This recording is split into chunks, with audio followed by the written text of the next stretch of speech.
तो hello friends, welcome back to my another vlog. तो कैसे हैं आप लोग? आप सब अच्छे होंगे। तो जो लोग मुझे फिर इंस्टाग्राम पे फॉलो करें उनको पता है कि कल रात में क्लब में गया था। तो मैं जब क्लब से वापस आया तब 5 बजे थे, करीब 5। और फिर मैं शोरूम पे थोड़ी देर रुका था, तो आते आते मुझे 9 बज गए थे। फिर मैं आके सो गया। तो अभी मैं उठा हूँ और मैंने बात कर लिया। तो अभी मैं अपना ब्रेकफास्ट बनाने वाला हूँ। तो चलते हैं, फिर ब्रेकफास्ट बनाते हैं।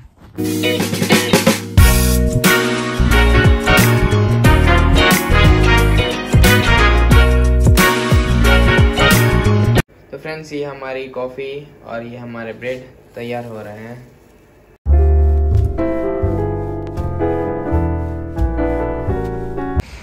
तो फ्रेंड्स, फाइनली अभी मैं जा रहा हूँ मार्केट। अब मुझे पानी भरना है और थोड़े प्याज भी लेने हैं, तो इसलिए। और मेरा फ्रेंड यहीं पे खड़ा है मेरे लिए।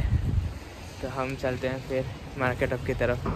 हेलो फेरी, Hi, how are you? good. I'm alright.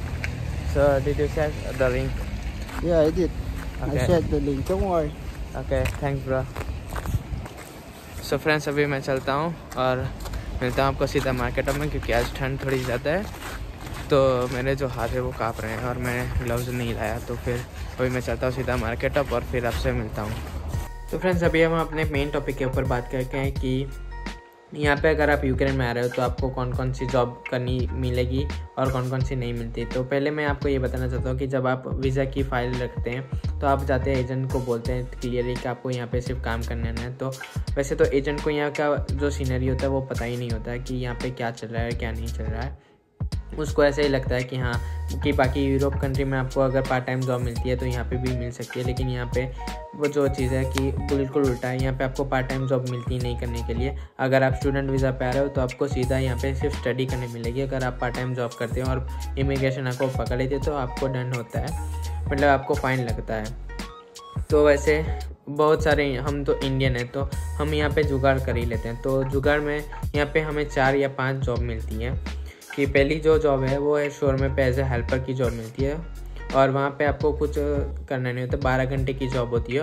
और उसमें आपको सब्ज़ी या ऐसा जो होता है आलू प्याज वो सारे काटने होते हैं। और जो मास्टर होगा उसकी हेल्प करनी होती है कि हाँ, अगर उसको कोई चीज़ की ज़रूरत है तो वो आपको बोलेगा, आपको उसकी हेल्प करनी है उसमें। और उसका आपको पर डे 100 ग्रीवन मिलता है, मतलब जो महीना हुआ उसके 3000, मतलब जो अप्रोक्स आप देखा जाए तो आपको $100 या $110 जितना आप कमा सकते हो उस पर। और इतना आपको एक महीना यहाँ पे गुजारने के लिए काफ़ी है। तो अब बारी आती है फूड डिलीवरी बॉय की। तो फूड डिलीवरी बॉय में आपको पहले जो नीड होती है वो है एक साइकिल की और एक आईडी की। तो आईडी के लिए आपको $100 तक का आपको पहले आपको जो जिस बंदे से आप ले रहे हो उसको आपको पे करना पड़ेगा। वो आपको रेंट पे भी दे सकता है या फिर वो आपको बेच भी देगा उसकी आईडी। तो आपको $100 का इन्वेस्टमेंट करना पड़ेगा पहले, और एक साइकिल का इन्वेस्टमेंट करना पड़ेगा। चाहे तो आप वो रेंट पे भी ले सकते हो। फिर उस आईडी में आपको चेंजेस करने पड़ेंगे, जैसे कि आपका नाम आप चेंज कर दो और आपकी बैंक डिटेल्स आप उसमें डाल दो। फिर उसको लॉगिन कर दो और फिर आप जब भी आपको काम करना है तो आप जिस एरिया में हो वहाँ पे जाओ और वहाँ से आपको सिर्फ ऑनलाइन होना है। फिर आपके पास आपका ऑर्डर आता रहेगा और आपको अगर लेना है तो आप जाओ। और वो आप पे डिपेंड करता है कि आप कितना कमा सकते हो। जो मेरे फ्रेंड्स थे वो मैं हफ्ते का 1,000 2,000 कमा रहे थे। मतलब मेरा एक फ्रेंड था वो तो एक दिन का भी 600-700 ग्रीवन कमा रहा था। तो वो आप पे डिपेंड है कि आप कितना कमा सकते हो। तो अब बारी आती है एज ए कैब ड्राइवर की। तो वो भी आप 3-4 सीटों में ही काम कर सकते हो, कीव, लवीव, खारकीव और ओडिशा में। और पोल्टावा में भी कर सकते हो, लेकिन क्या है कि पोल्टावा में पुलिस का सीन ज़्यादा रहता है कि यहाँ पे इमिग्रेशन थोड़ी सख्त है। तो आप कीव में आपको ज़्यादा पैसा कमाने मिलता है, क्योंकि वहाँ पे जो पब्लिक है वो ट्रांसपोर्ट ज़्यादा यूज़ करती है। लेकिन यहाँ की जो पब्लिक है वो पब्लिक ट्रांसपोर्ट ज़्यादा यूज़ करती है, टैक्सी और कैब का इस्तेमाल थोड़े कम करती है पोल्टावा में। तो उसको में सेम सीनरी है कि आपको पहले एक कार रेंट करनी होगी हफ्ते के लिए। तो हफ्ते का उसका जो रेंट होगा वो 3,000 से 4,000 ग्रीवन तक का हो सकता है। फिर आपको एक आईडी परचेस करनी पड़ेगी $100 या $200 दे के।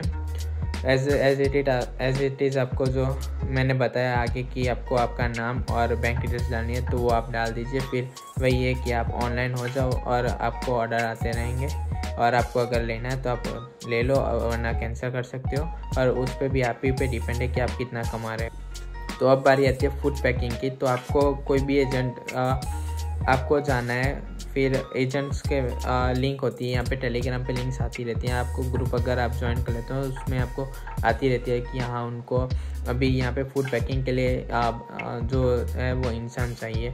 तो आपको वहाँ पे जाना है, उस बंदे के पास कांटेक्ट करके उसको $100 देना है या फिर $200 आप दे सकते, वो मांगेगा जो वो आपको देना है। फिर आप वहाँ पे काम कर सकते हो। वो बंदा आपको काम देता रहेगा, आज यहाँ पे तो कल वहाँ पे आपको शिफ्ट करके आपको काम देता रहेगा।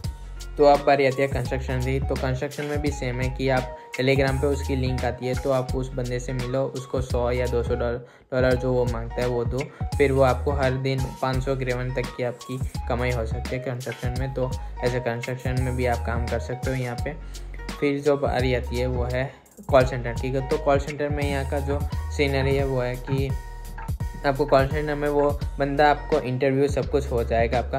फिर वो आपको बोलेंगे कंपनी वाले कि आपको नेक्स्ट टाइम में हम आपको ले लेंगे। क्योंकि यहाँ का एक और सीन है कि जो यूक्रेनियन पब्लिक है, यूक्रेन सिटीज़न है, उनको वो पहले प्रीफर करते हैं। क्योंकि यहाँ का लॉ है कि आप अगर यूक्रेन के जो सिटीजन्स है वो काम के लिए अप्लाई करें तो उनको पहले मौका मिलेगा, बाद में दूसरी कंट्री के लोगों को मौका मिलेगा। तो अगर आप 11 लोगों और 10 लोग यूक्रेन सिटीजन्स है तो उनको 10 लोगों की नीड होगी, तो वो पहले यूक्रेन सिटीजन्स को लेंगे, बाद में आपका नंबर आएगा। तो अगर उनको 10 लोगों की नीड है तो वो आपको रिजेक्ट कर देंगे, आपको यही बोलेंगे कि आप नेक्स्ट टाइम आओ बेटर इंग्लिश के साथ।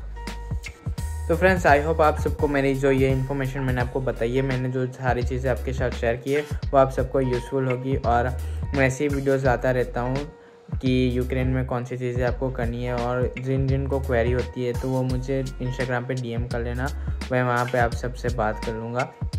तो इस मेरे चैनल को सब्सक्राइब कर लेना, बेल आइकन को हिट कर लेना, ताकि जब भी मैं नई वीडियो डालूँ तो आपको पता चल सके। क्योंकि मैं इस तरह की वीडियोस लाता रहता हूँ, तो जिनको यूक्रेन के बारे में सब कुछ जानना है वो मेरे साथ बने रहे, मैं नई वीडियो लाता रहूँगा। तो फिर मिलते हैं नए व्लॉग के साथ, तो तब तक के लिए बाय बाय।